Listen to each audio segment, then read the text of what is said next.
¿qué tal, amigos y amigas? Bienvenidos a su programa Volvamos a lo Nuestro.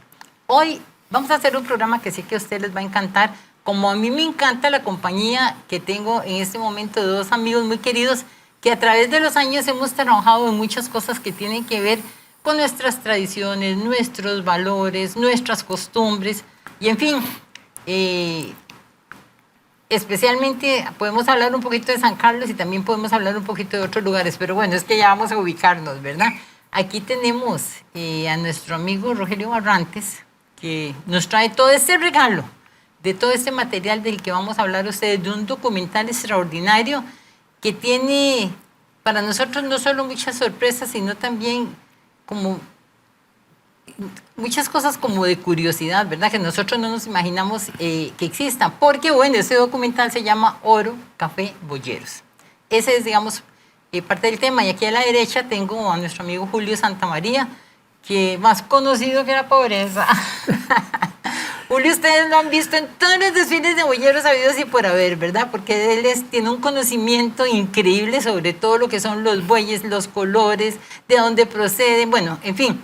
Es muy vasto su conocimiento. Así que vamos a unir un poco el tema entre nosotros tres para disfrutar de una tarde muy sabrosa. Yo sé que a ustedes les va a gustar muchísimo. Así que iniciémonos con Rogelio Barrantes, periodista, boyero y sobre todo, en el caso que hoy más nos ocupa, es especialista en audiovisuales. ¿Cómo se llama eso, Rogelio, tu profesión? Producción y realización audiovisual. Ah, bueno, así ya como más en serio el asunto. También un amigo nuestro de hace montones de años. A ver, con Rogelio nos regaló el año pasado un documental muy lindo que se llamaba Costa Rica por la senda del boyero. Extraordinario, y yo pensé que ya se iba a quedar con eso, cuando de repente voy a hacer otro. ¿Y de qué lo vas a hacer? Minas de oro, voy a hablar del café, voy a hablar de los bueyes, pero eso es exactamente... ¿Por qué ese tema? Vamos a ver. Costa Rica es una cápsula de conocimiento y de vida en el espacio. Hay tantas cosas que no conocemos o que están ahí y no nos las han dicho. Cuando el año antepasado decidí hacerlo, el documental en el cual usted participó bastante, resulta que al terminar yo me cuestioné, bueno, resulta que estamos hablando de 1846 en adelante sobre la actividad de los boyeros, pero ¿qué pasó de ahí para atrás?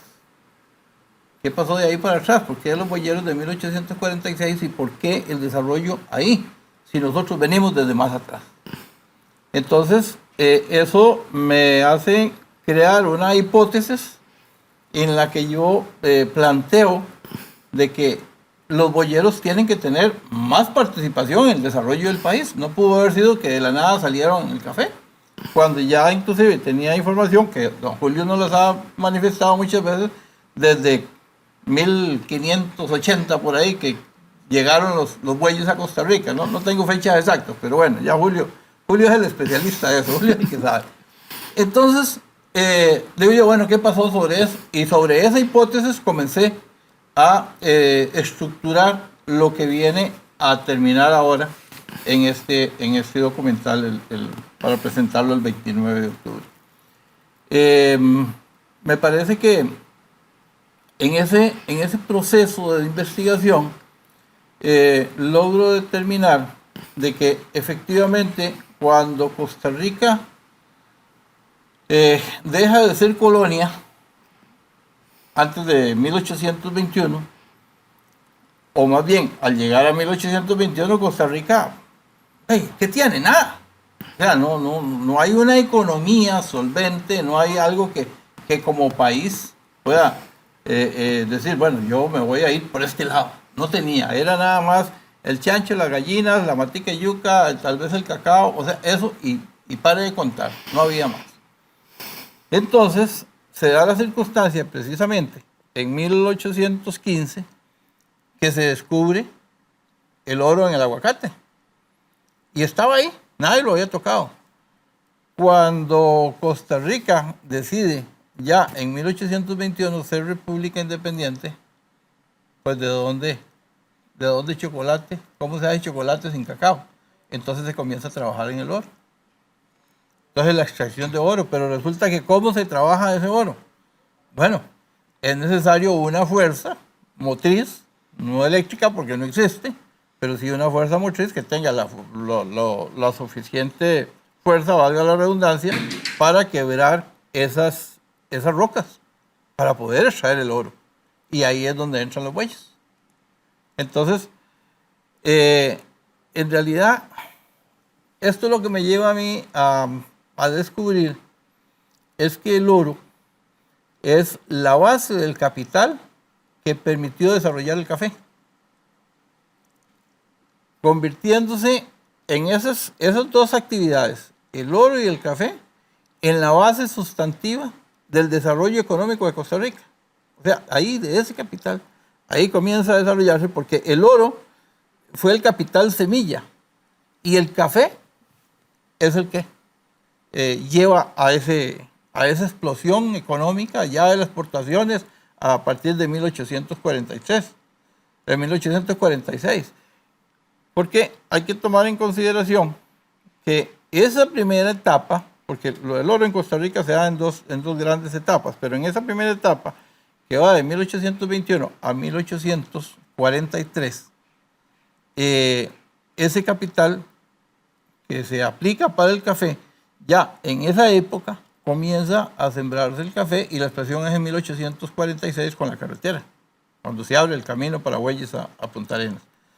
Pero digamos que la primera etapa son esos 22 años, la etapa de la explotación del oro son esos 22 años, donde participan expresidentes, participan presidentes, participan políticos, participa gente de la religión, o sea, diferentes actores en esa actividad que viene a generar ese capital. Entonces, son cosas que lo lleva a uno y ahí comencé a desarrollar, entonces ya hice el guión, ya comencé a desarrollar este proyecto que espero que les guste a todos los que logren verlo, ¿verdad? Claro, claro. Ahí vamos a estar como hormiga en tapa de dulce. Y es que vamos a ver, Julio Santamaría, un investigador, una persona que también se ha dedicado a buscar la verdad, porque era lo que le decía, Rogelio y yo siempre comentamos, hay que investigar sobre la verdad, porque vos opinás, históricamente después te lo van a cobrar, ¿verdad? Que era error, que era invento de eso. El trabajo que vos has hecho ha sido un trabajo también basado en la investigación y hablemos de la parte de la vida de los boyeros, que vamos a hablar de bueyes también. Ese trabajo de Rogelio ha sido muy minucioso, muy cuidadoso, porque cuando uno habla de un tema, la investigación tiene que ser profunda, que es lo que vos has hecho siempre. Sí, efectivamente, cuando se afirma, digamos, sobre un hecho histórico y sobre todo cuando no encuentra uno las fuentes de información así como muy a la mano, hay que profundizar y hay que comenzar a buscar reportes, piezas de alguien, de algún investigador que lo hizo, algún periodista que llegó a Costa Rica en aquella época, se encontró con un grupo de boyeros de camino y hace una descripción ahí, un ensayo, y entonces todos esos son elementos que uno puede ir acopiando en el buen saber y entender de que son verdad. ¿Verdad? Podría haber perfectamente que hayan sesgos, que no sea totalmente cierto lo que la percepción de ese investigador o de ese periodista o ese visitante o una persona, digamos, que aficionado a estos temas. Pero sí, en Costa Rica hay mucho que descubrir, como dice don Rogelio, no solamente en ese tema del oro, del café, sino de la misma vida, de los boyeros, cómo era antes. ¿Por qué? Por ejemplo, una pregunta interesante. ¿Por qué en Costa Rica ese traslado de café estuvo a cargo de pequeños productores? ¿Por qué no se hizo un monopolio, digamos, suficientemente grande con los cafetaleros, por decir, y decir, bueno, todos estos campesinos quedan fuera, nosotros vamos a manejar todo este este recurso que es el transporte. Pero usted sabe que tiene una explicación. ¿Por qué resulta? Y perdone que le meta aquí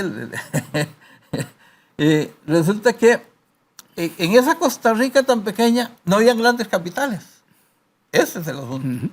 Entonces, principalmente con lo del café, en la administración de Carrillo, que es donde le da el impulso, recordemos que lo que se hizo fue coger grandes extensiones de terreno y cedérsela a aquellos que quisieran colonizar el occidente de San José.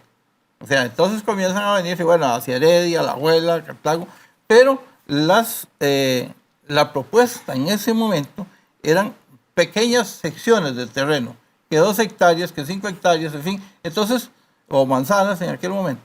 Entonces resulta que no habían grandes productores.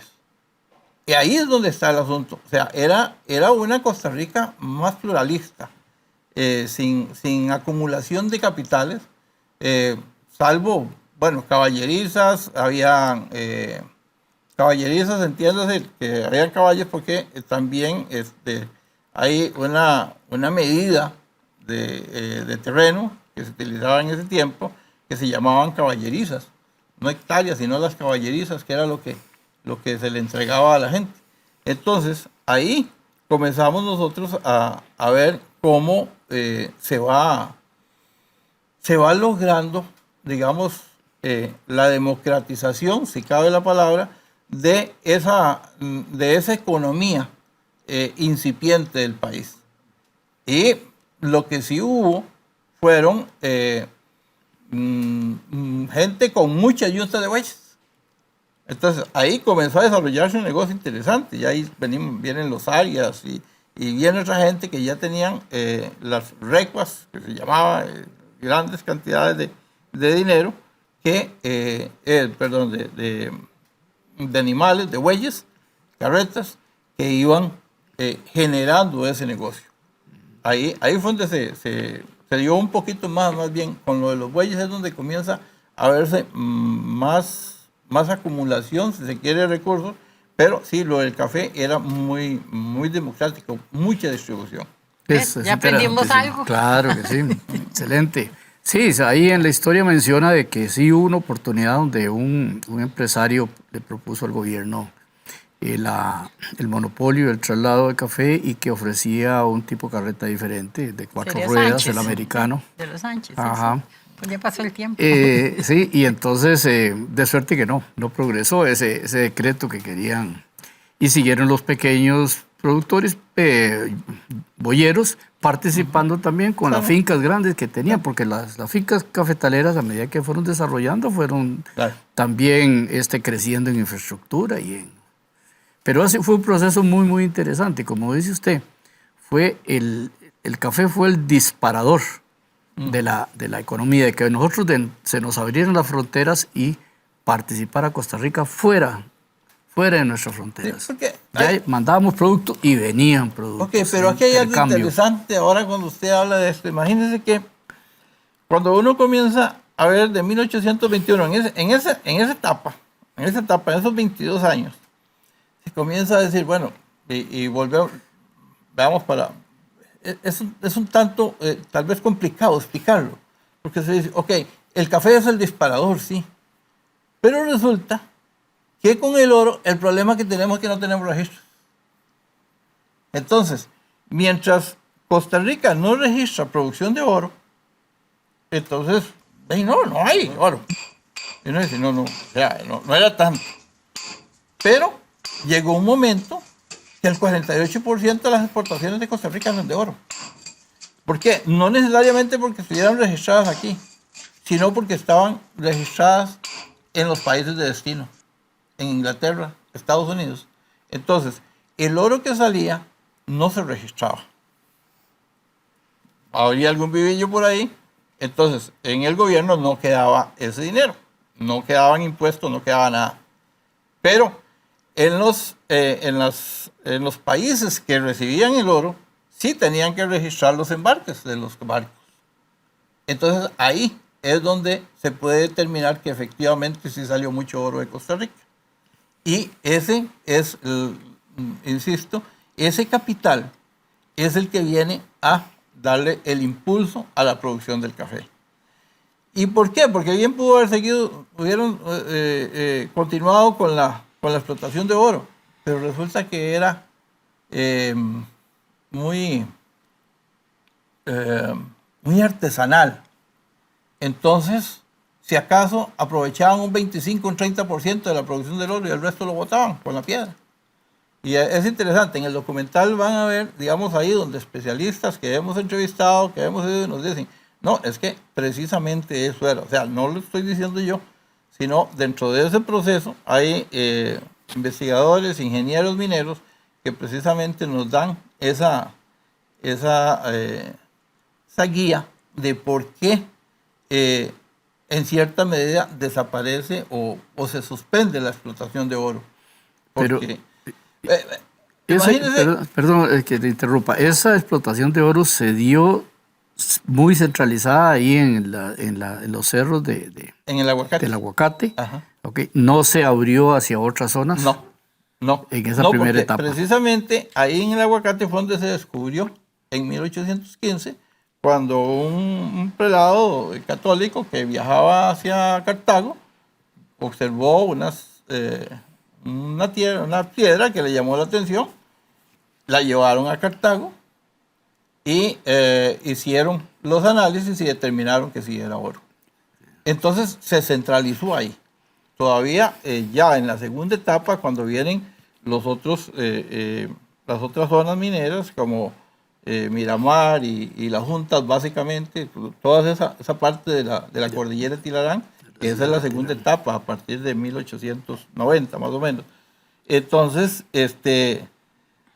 ya esa es otra parte de la historia, que ahora la vamos a ver, pero digamos, en esta primera parte es interesantísimo, porque a pesar de que se dice que o no aparece registrada la producción de oro en todo su potencial, sí aparece en las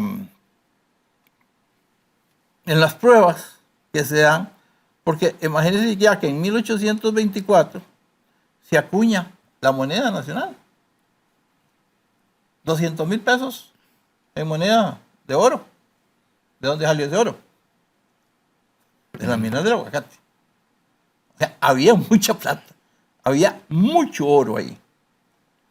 Y entonces, de otra forma no aparecen registros de exportación, pero con solo ver la cantidad, estamos hablando de una cantidad de dinero en esa época que es demasiado, que logre acuñarse ese montón de oro, pues nos dice que efectivamente sí había demasiado en ese momento, a pesar de que solamente se aprovechaba un 25 o un 30% de su producción.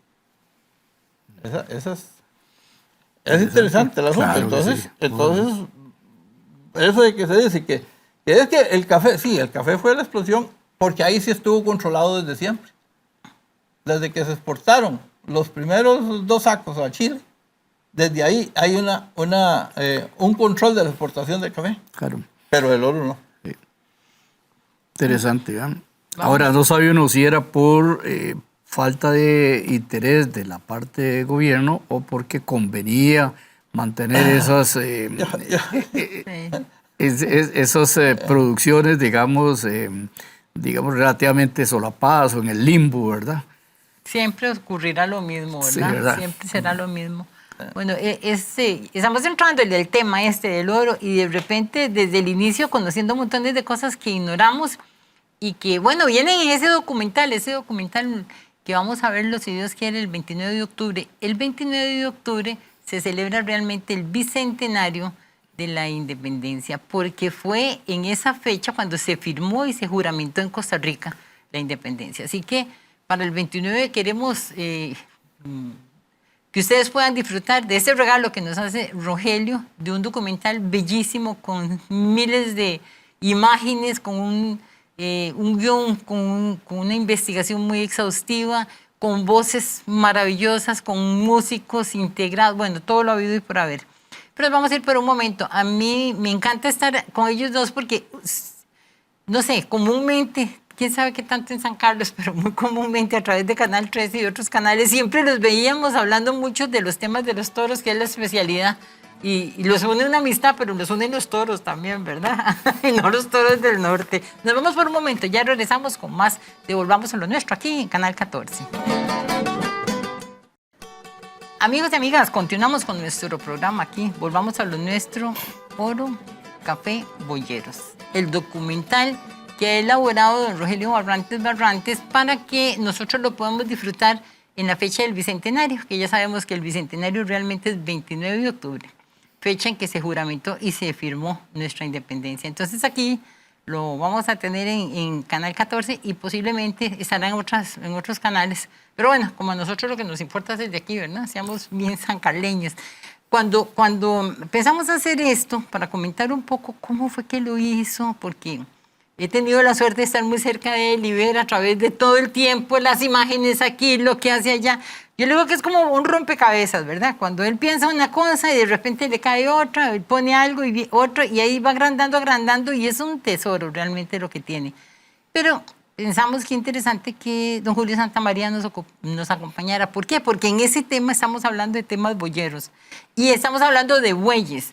Y yo también, cuando Rogelio me hablaba, digo yo, ¿qué tendrán que ver los bueyes, verdad? ¿Cómo los bueyes, cómo trabajarían en aquel entonces? ¿Cómo serían los caminos? ¿Cómo la fuerza realmente? Y es que los bueyes sí tienen fuerza para jalar cualquier cantidad de equipo, por más pesado que sea.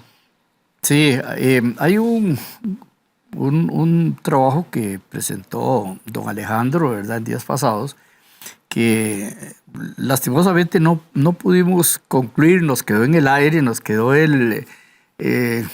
como la incógnita de al final cómo hicieron las yuntas de bueyes para trasladar la locomotora desde Punta Arenas hasta Alajuela. Alejandro es Boyotico. El de Boyotico, ajá, correcto, don Alejandro Guevara, ajá, que tenía un investigador ahí invitado. Y entonces, igual, las limitaciones de fuentes de información, ¿verdad? No se pudo concluir, pero sí nos quedó ese sabor. Bueno, ¿cómo hicieron? ¿Cuántas yuntas de bueyes para arrastrar una locomotora? O la traían en partes, pero lo hicieron los bueyes y lo hicieron los boyeros, ¿verdad? Qué interesante esto, porque, bueno, en todos lados se cuecen habas. Precisamente dentro del proceso que estoy haciendo yo en esta parte, en esa etapa de la importación de maquinaria, me decían que para la zona del desmonte, pues llegaban ya en la segunda etapa, en el segundo proceso, llegaban ahí hasta cierta parte del ferrocarril y ahí los bueyes subían esa maquinaria. Entonces, me decía un señor que tiene 82 años, y él pues, me transcribía las vivencias del abuelo y el papá que participaron en ese proceso. Y entonces decía, imagínense que en una de esas se habla de que se necesitó para meter un molino allá a esas minas en Del Monte, se necesitaron 35 yuntas de bueyes. Imagínense. O sea, para nuestros amigos televidentes, Del Monte es un lugar, ahí es entre Atenas y San Mateo. Y San Mateo, ¿verdad? Pertenece a San Mateo. Sí, por donde está el Camino Viejo. Sí, claro, y en este proceso, en ese movimiento de equipo, como lo planteas vos, pues moría gente, morían yuntas de bueyes, o sea, se daba de todo, porque la realidad, los caminos, las fuerzas, pero tal vez aquí hay algo muy importante y a veces nosotros lo dejamos de lado, pero hay que decirlo, la pericia de los boyeros. Porque el asunto es, sí, tenemos la fuerza, pero el buey hace fuerza, no piensa. El boyero es el que tiene que tener la capacidad y la pericia para determinar cómo pone a esos bueyes a que la fuerza de ellos realmente signifique una rentabilidad para la labor que se está realizando. Entonces, bueno, ahí se explotó mucho esto. Ahí hubo mucha fuerza. En las juntas, el hijo de un boyero que ya ahora tiene 86 años, también, 86, 88 años por ahí, dice que el papá tenía 30, 25, 30 yuntas de bueyes. O sea, él se dedicaba a eso en las minas. Y entonces, maquinarias muy pesadas. Y me contaba, y ahí lo vamos a ver ya adelante, me contaba cómo el papá hacía para poder trasladar grandes equipos y era a pura astucia. No era otra forma, o sea, porque por más fuerza de los bueyes no podían. Pero entonces la pericia daba el suficiente aprovechamiento máximo de esa fuerza para lograr el objetivo que era llevar las maquinarias. Y la otra cosa muy importante, la tranquilidad. No había prisa. O sea, ellos trabajaban, dice que me decían, y esos son en las diferentes personas que entrevisté, gente hasta de 99 años. Tengo un señor de 99 años que vivió Qué eso. interesante. Sí, y decía aquí, decía, a uno lo mandaban a traer. Decía, se iba a traer el equipo donde fuera, pero no le decían, tiene que venir mañana. No, tráigalo. Sí. Entonces, todo lo que hubiera que hacer se hacía, pero sí llegaba. Sí. Pero no había nadie de que llueve, de que hay que correr, de que si no, que no está el almuerzo, o que mire que el agua dulce o que el café. No, nada de eso contaba. Era la calma, con toda la calma del mundo, pero llegar, porque lo importante era llegar con el equipo Sí, donde lo cumplir necesitaba. la tarea. Sí, en esa, cuando tengo que hacer alguna definición sobre boyeo, yo siempre enfoco la parte de que es un arte, es una técnica y es una ciencia. Y fuera de lo que es arte, que todo el mundo lo entendemos, ¿verdad? Todo lo relacionado con la carreta, con nuestra pintura, con la forma de yugar, eso es todo un arte también, ¿verdad? Es una ciencia porque el boyero, sin tener conocimientos, digamos, académicos, él emplea una serie de leyes de la física, ¿verdad? Que, ¿cómo los aprendió? Pues probablemente a través de sus abuelos, de la experiencia de otro que le contó y otro que le ayudó. Pero utiliza, por ejemplo, la ley de las poleas, con sus benditas pastecas. ¿Cómo así? Para multiplicar la fuerza de una yunta de bueyes usando unas simples poleas. Y en qué manera las acomoda para que después uno que me estudió física se acuerde que la polea fija y que la polea móvil, que cuál es la que da más eficiencia. Ellos lo hacen y lo saben. Utilizan la ley de los... Y nadie se lo enseñó. Nada, de los planos inclinados, utilizan las palancas, un montón de leyes de la física y con eso lograban solucionar esos problemas y como usted dice, cumplían la tarea. Cumplían la tarea. Claro, y eso está muy interesante, todo lo que ustedes están comentando. Ahora, el asunto es cómo ponerle las imágenes a eso, ¿verdad? ¿Cómo le pone el cascabel al gato? Porque entonces, oye, muy bien, el trabajo, bueno, ahí he aprendido mucho con Rogelio, realmente lo que es un documental, el valor del guión, el valor de la investigación y hasta de la musicalización. Entonces, se hace la investigación lo más fidedigna posible, con todo el esfuerzo. Pero ¿cómo ilustrar todo eso de tomas? Pensemos en eso de los bueyes, jalando esos equipos gigantescos. En esto, gracias a Dios, en Costa Rica tenemos una capacidad de servicio, la voluntad de la gente. Nosotros logramos hacer una recreación, llevando yuntas de bueyes, recreamos de cómo estos boyeros trasladaban los equipos desde el mar, básicamente Manzanillo, allá en las juntas de Bangares, básicamente, o de Barranca, Punta Arenas. Entonces hicimos una recreación ahí con boyeros. Aquí hay que aprovechar, darle las gracias a la mina Bellavista que nos facilitó las instalaciones allá en Montes de Oro. Y fuimos allá a la mina, llevamos bueyes y equipo fílmico, desde luego, un equipo todo. Ahí ese día participamos unas 20 personas, o sea, fue un trabajo muy fuerte, todo un día. pero logramos imágenes interesantes que se van a ver de cómo los boyeros lograban, porque me decía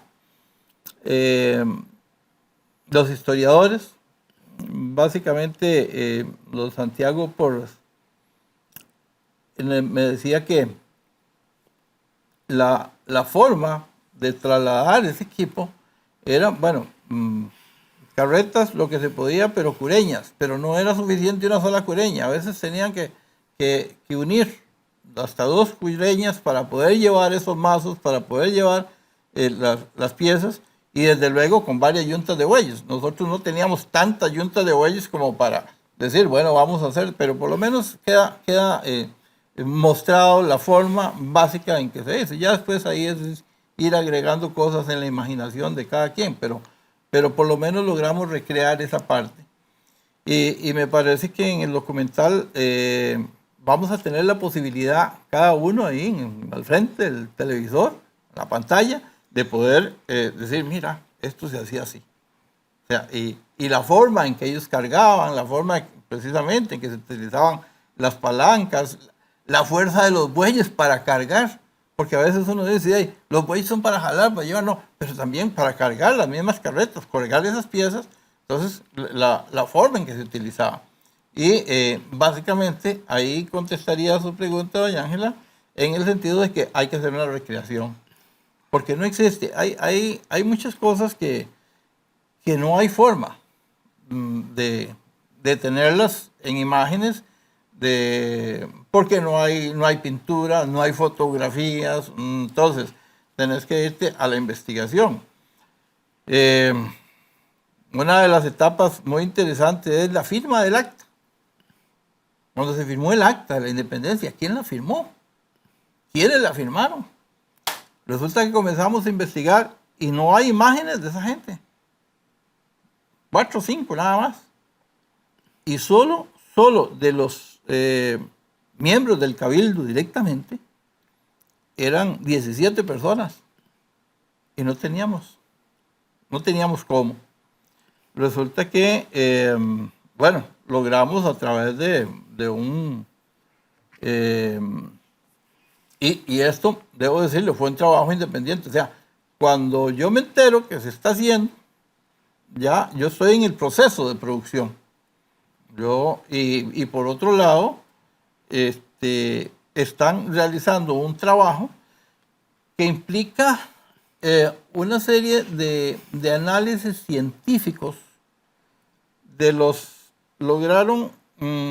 se logró encontrar a los descendientes de esas personas y con análisis científicos poder darle la fisonomía que tendría cada uno de esos individuos que estaban firmando, y se pudo traer a una ilustración que la vamos a ver en el documental, con nombres y apellidos, de quién era quién, y ya con una cara reconocible, con un físico, de algo que no existía hace 200 años.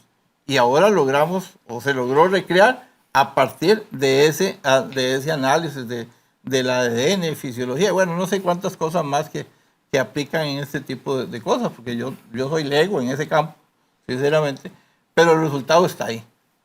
Entonces, eso es lo difícil, o sea, encontrar precisamente cómo darle veracidad a un trabajo documental como el que estamos haciendo. Claro, es porque antes de la fotografía lo que había era la pintura. Y ese tipo de cosas, sí, en ningún momento seguro tuvieron la curiosidad de los 17 señores.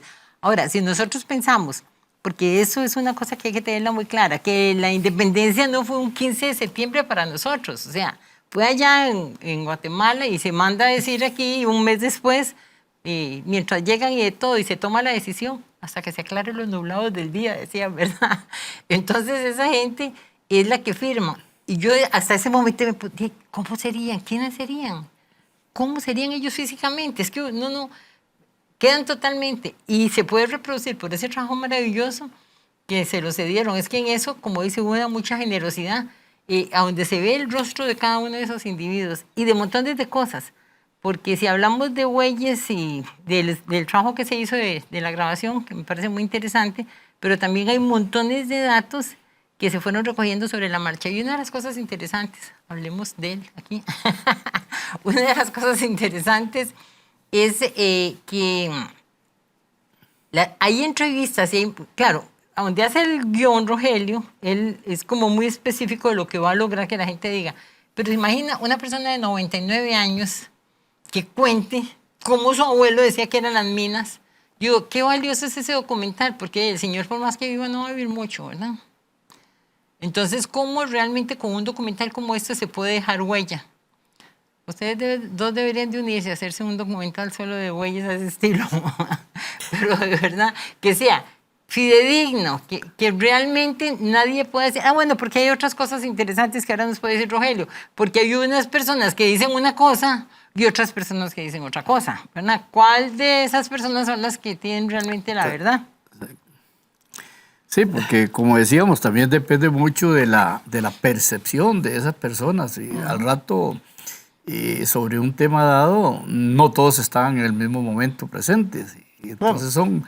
Pero lo bueno es eso, como el trabajo en sí mismo, sí, ese escarbadero que hiciste para poder llegar lo más cercano a la verdad. Porque tampoco se está tratando de decir, bueno, esto es como los 10 mandamientos, ¿verdad? Pero es una ilustración para todos nosotros, los legos en esa materia, que digamos, bueno, ¿cómo fue Costa Rica? ¿Cómo se desarrolló? ¿Cuál fue el impacto económico? Y porque lo de nosotros es de alguna manera un eco de esas cosas que hicieron hace 200 años. Claro. En este campo hay una situación curiosa que se generó, porque entrevisté a dos historiadores. Y en los dos hay una, qué sé yo, incongruencia, si se quiere. Pero me llamó la atención de uno, porque él hace la referencia en la que dice, vea, se dice que este individuo lo mató, pero no es cierto, no lo mató. Pero lo dice con una, o sea, con eso de que cuando vos te dicen esto tiene que ser verdad. Me dice, no es cierto, él no lo mató, lo hirió en una mano. Y cuando la situación se da, llegan los demás y ahí sí, ya comienzan y ya los matan y hubo un montón de muertos. Estamos hablando de un hecho lamentable, histórico en el área de Minero, donde murió mucha gente, se mataron por cuestiones propias de la actividad.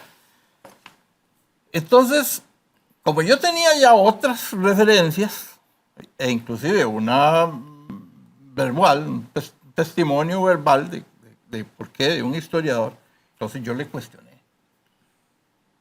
Y le dije, ¿por qué usted me dice eso?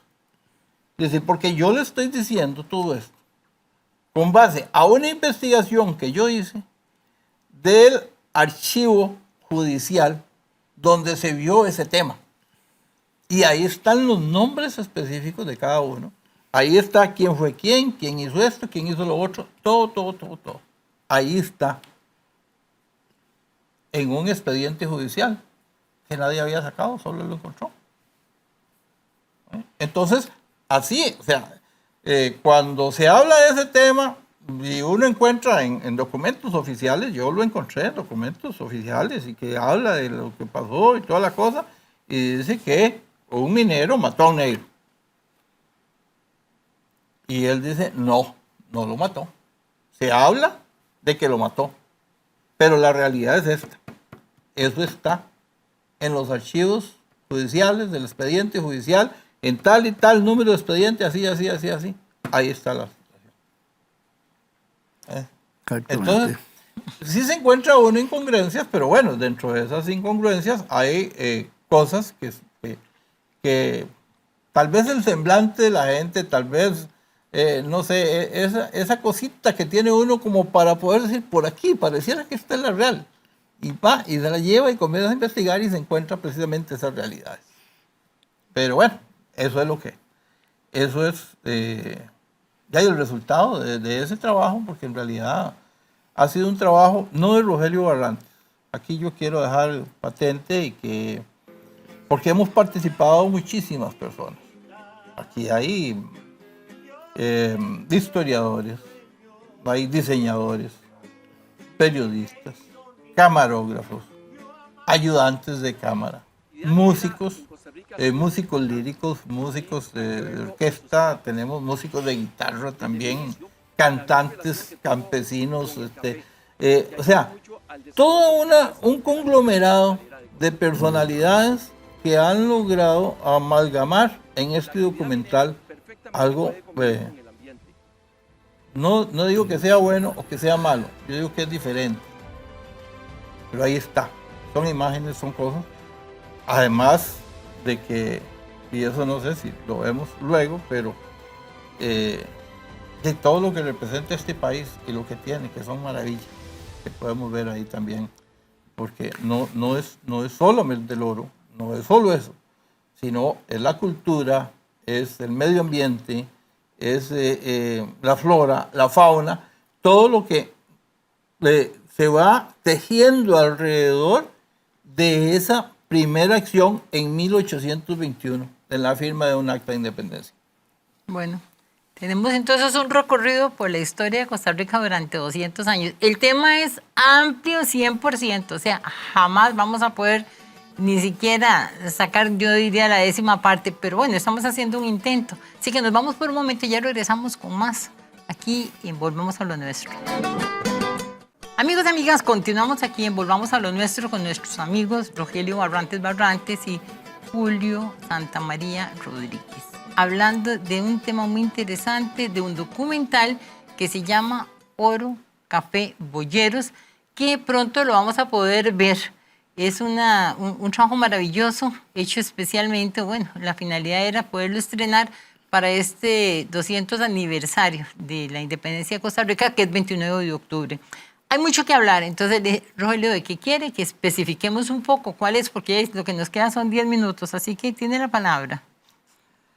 Gracias, doña Ángela. Y bueno, también hay que agradecerle a los televidentes que están con nosotros, ¿verdad? Porque ya les hemos estado quitando bastante tiempo. Entonces, están contentísimos. Vamos a aprovechar. Hay un tema, y les decía hace un rato, de las maravillas que tiene este país, que viene a ser el resultado de esa primera acción en 1821, de cómo los 200 años, con el oro, con el café, con los boyeros como el brazo ejecutor de esas actividades, porque en realidad, si bien es cierto, era una actividad, pero los boyeros fueron los que sirvieron de ese brazo que sin ellos no se podía realizar esas actividades. Entonces, ahí eso creo que está muy bien definido.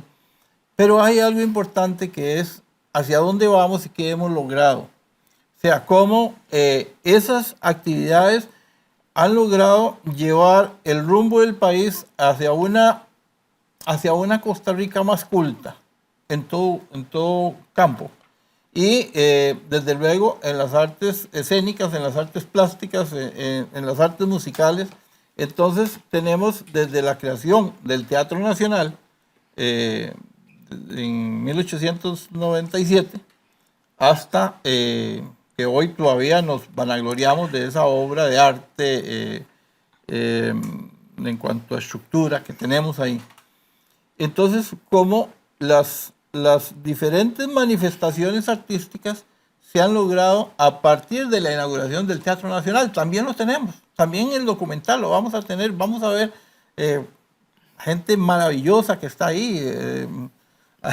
Hay un caso específico que recuerdo cuando la madre de él estaba embarazada de ese niño y ahora ya de adulto lo veo en la Orquesta Sinfónica de Heredia tocando su violín como o sea, un profesional de alto calibre.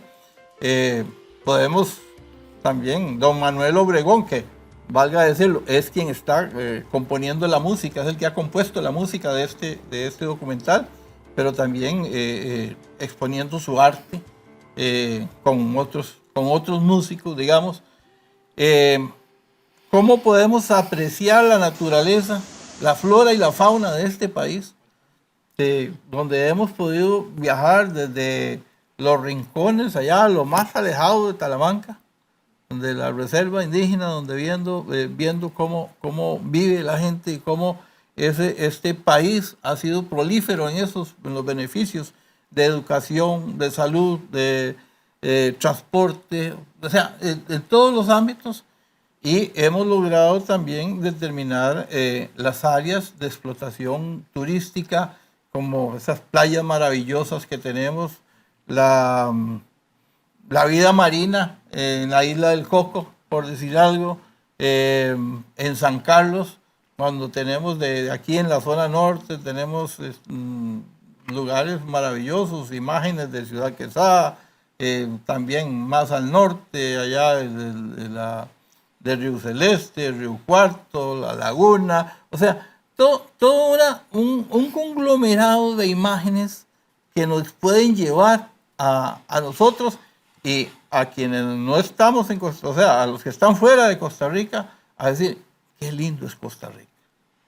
Vamos a ir a Costa Rica. Entonces también esto nos permite decir, no solamente hemos trabajado en estas y en estas líneas, pero tenemos para futuro ya un camino recorrido donde podemos comenzar o podemos seguir explotando esos recursos que tenemos a disposición de todos nosotros. Esa es parte de lo que Claro, estamos. y antes de terminar el programa, ya vamos, como quien dice, descendiendo. Qué fácil es decir, qué fácil es imaginar, pero qué difícil es hacer. Porque cuando no hay apoyo, generalmente eso se hace con las uñas, ¿verdad? Los que estamos en este mundo de la cultura, toda la vida hemos trabajado así. Y esto, igual que el documental Costa Rica por la Senda del Bolleo, no tenía ningún respaldo económico institucional. Lo mismo que esto lo han hecho ustedes con las uñas, o sea, esa pura buena voluntad, colaboración de uno, colaboración del otro. Básicamente eso, digamos, los artistas, la gente de teatro, la gente de danza, los de música, pues han sido aportes. O sea, la gente está ahí y aporta. Obvio que cada cosa tiene un precio, pero bueno, ese precio queda para la posteridad, porque no hay cómo recuperarlo. O sea, digamos, para ponerlo a título personal, bueno, ya yo he hecho el guión, he hecho cámaras, he hecho viajes, organizo, voy y todo, y bueno, algo le voy pellizcando a mi pensión para ir haciendo. La gran ventaja mía es esa, que como estoy pensionado, pues tengo todo el tiempo del mundo. Si tuviera que vivir de esto, me hubiera muerto quién sabe cuánto tiempo. Sí, va a tener que apuntarlo en una marqueta de hielo. Sí, sí, Julio. sí.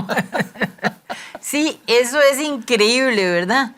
Lo que es la gente, más ahora después de esto de la pandemia, que uno ha visto que tantas formas de trabajo que tenía la gente ya no existen y no pueden subsistir, sobre todo en la parte del arte. Pero hacer un documental de esta calidad, que lo van a ver ustedes, si Dios quiere, el 29 de octubre, de esta calidad, lleva muchísimo esfuerzo. Para los que saben realmente de todo este tipo de cosas, pues lo van a apreciar más. Para los que sabemos menos, pues lo que hace es asombrarnos. ¿Verdad, Julio? Es una forma de cultivarnos. Así que mis felicitaciones para mi amigo Rogelio. Como siempre, un aporte más a la cultura. Y ahí vamos a estar pendientes de ese y los otros que vas a hacer. Porque estamos seguros que con la forma tan prolífica que tiene usted, vamos a tener mucho más. Yo también soy su amigo, Julio. De por sí él siempre dice, este es el último, pero no sabemos. No, es no como creo. la mamá que se llena como de 100 chiquitos, ¿verdad? No lo creo, exactamente. Bueno, Rogelio, muchas felicitaciones, de verdad, vamos a disfrutarlo el 29 de octubre. Muchas gracias porque, bueno, nuestros amigos han estado disfrutando de los comentarios con las imágenes que vos nos has ido aportando. Así que muchos éxitos, buena suerte y que alargues la pensión. Qué elástica. ¿Quieres decir algo? No, básicamente agradecerte, doña Ángela, al que me hayas invitado y que desde luego al canal por pasar tanto este programa como el documental, que en realidad yo siento que es un aporte muy importante de un medio de comunicación para una región tan boyante en este país, con su cultura, con su economía, que aporta mucho al país. Y entonces Pues es agradecerle al canal que nos dé esta oportunidad de pasar este documental. Y desde luego, a ustedes allá en sus casas, muchísimas gracias por darnos la oportunidad de llegar, de visitarlos y de hablar.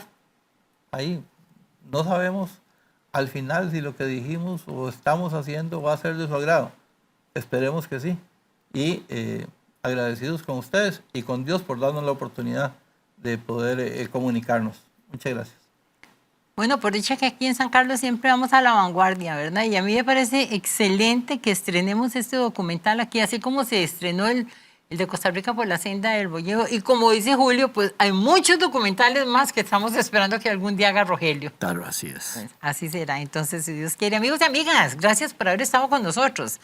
Ya saben, siempre aquí, atentos a lo que nosotros podamos hacer en cuanto a lo que es el rescate de nuestra cultura y nuestras tradiciones y costumbres. Así que ya, la próxima semana estaremos en alguna otra parte de nuestro hermoso territorio nacional.